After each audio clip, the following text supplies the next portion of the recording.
بسم اللہ الرحمن الرحیم۔ شروع اللہ کے نام سے جو بہت مہربان اور نہایت رحم کرنے والا ہے۔ رشک آتا ہے ہمیں حضرت حلیمہ سعدیہ پر اور ان کے آنگن پر، جس نے نسل انسانی کے سب سے بڑے انسان محمد صلی اللہ علیہ وآلہ وسلم کے بچپن کے دل فریب نظاروں، اداؤں، مسکراہٹوں، پہلا قدم، پہلا لفظ، دوڑتے اٹھتے بیٹھتے سوتے جاگتے دیکھا۔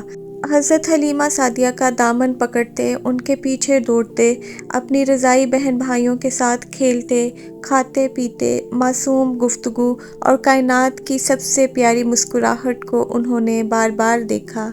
اس زمانے میں عرب میں دستور تھا کہ پیدائش کے بعد بچوں کو دیہات سے آنے والی دائیوں کے حوالے کر دیتے تھے تاکہ دیہات میں بچوں کی نشو و نما بہتر ہو اور وہ خالص عربی سیکھ لیں۔ حضرت حلیمہ سعدیہ دوسری عورتوں کے ہمراہ اپنی بستی سے بچے لینے کو روانہ ہوئیں۔ ان کا حچر بہت کمزور اور مریل تھا، ساتھ میں کمزور اور بوڑھی اونٹنی بھی تھی جو بہت آہستہ چلتی، اور اس کی وجہ سے حضرت حلیمہ قافلے سے بہت پیچھے رہ جاتی۔ اس وجہ سے وہ سب سے آخر میں مدینہ میں داخل ہوئی۔ قافلے کی عورتیں بار بار انہیں کوستی کہ جلدی چلو، تمہاری وجہ سے دیر ہو رہی ہے۔ مکہ میں آ کر دائیوں نے مختلف بچے لے لیے، مگر نبی اکرم صلی اللہ علیہ وآلہ وسلم کو کسی نے اس خیال سے نہ لیا کہ یہ یتیم ہیں، ان کے گھر سے انہیں کیا معاوضہ ملے گا۔ یہاں تک کہ ہر دائی کو کوئی نہ کوئی بچہ مل گیا، صرف حضرت حلیمہ رہ گئیں۔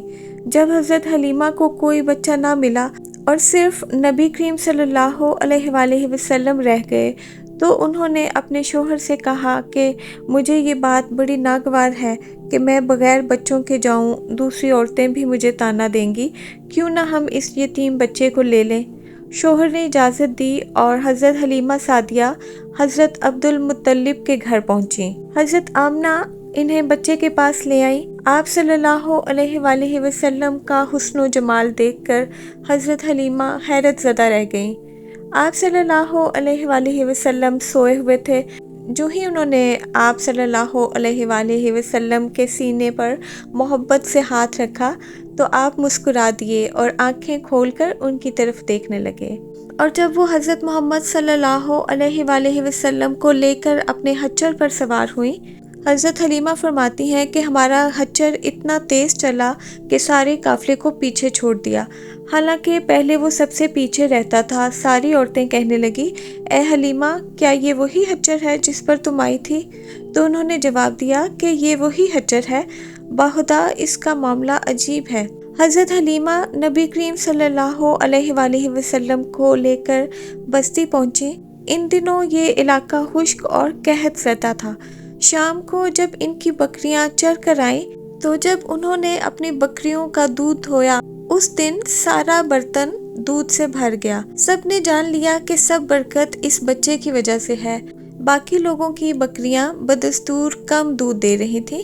جب آپ 8 ماہ کے ہوئے تو باتیں کرنے لگے اور آپ صلی اللہ علیہ وآلہ وسلم کی باتیں سمجھ میں آتی تھیں۔ 9 ماہ کی عمر میں آپ صلی اللہ علیہ وآلہ وسلم بہت صاف گفتگو کرنے لگے۔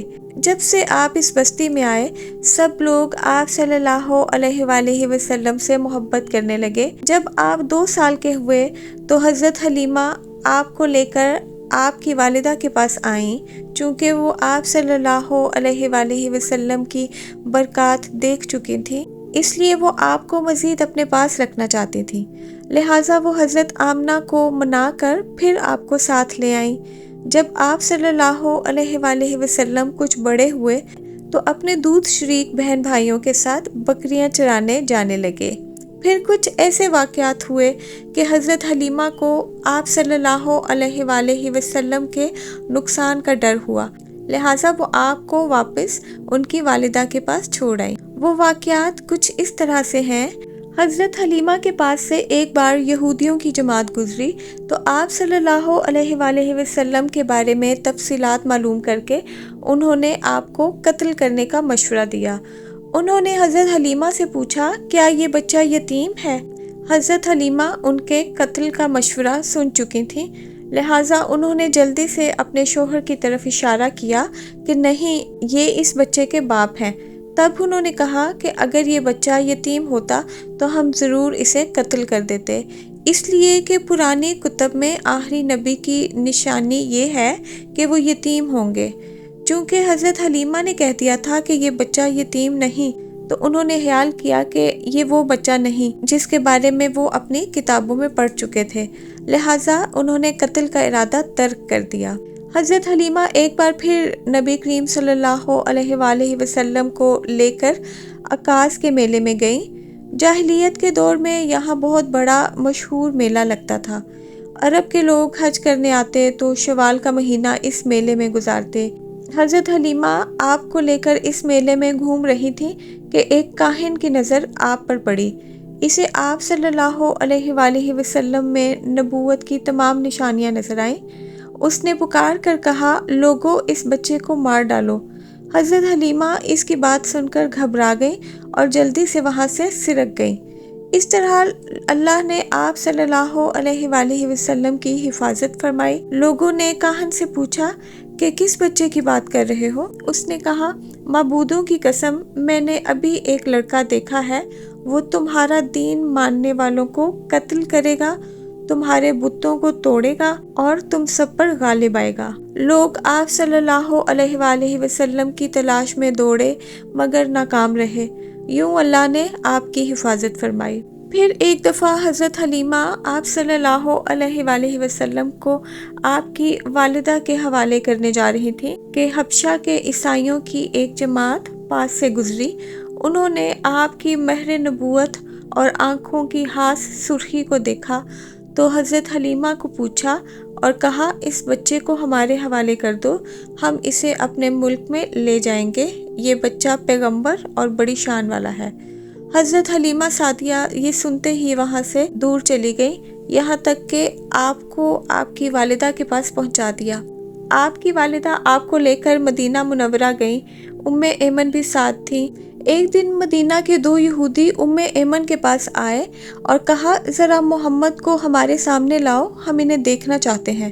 انہوں نے اچھی طرح دیکھا، پھر ایک اپنے ساتھی سے بولا کہ یہ اس امت کا نبی ہے اور یہ شہر ان کی ہجرت گاہ ہے، یہاں زبردست جنگ ہوگی۔ جب آپ صلی اللہ علیہ وآلہ وسلم کی والدہ کو معلوم ہوا تو ڈر گئیں اور آپ کو لے کر مکہ روانہ ہو گئیں، مگر راستے ہی میں ابوا کے مقام پر وفات پا گئی۔ آپ کو یہیں دفن کیا گیا۔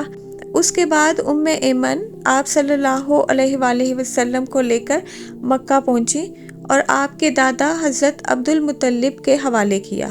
جب آپ صلی اللہ علیہ وآلہ وسلم 8 سال کے ہوئے تو آپ کے دادا حضرت عبد المطلب وفات پا گئے۔ حضرت عبد المطلب نے مرتے وقت آپ صلی اللہ علیہ وآلہ وسلم کو حضرت ابو طالب کے سپرد کیا اور آپ کے بعد حضرت ابو طالب آپ کے نگران ہوئے۔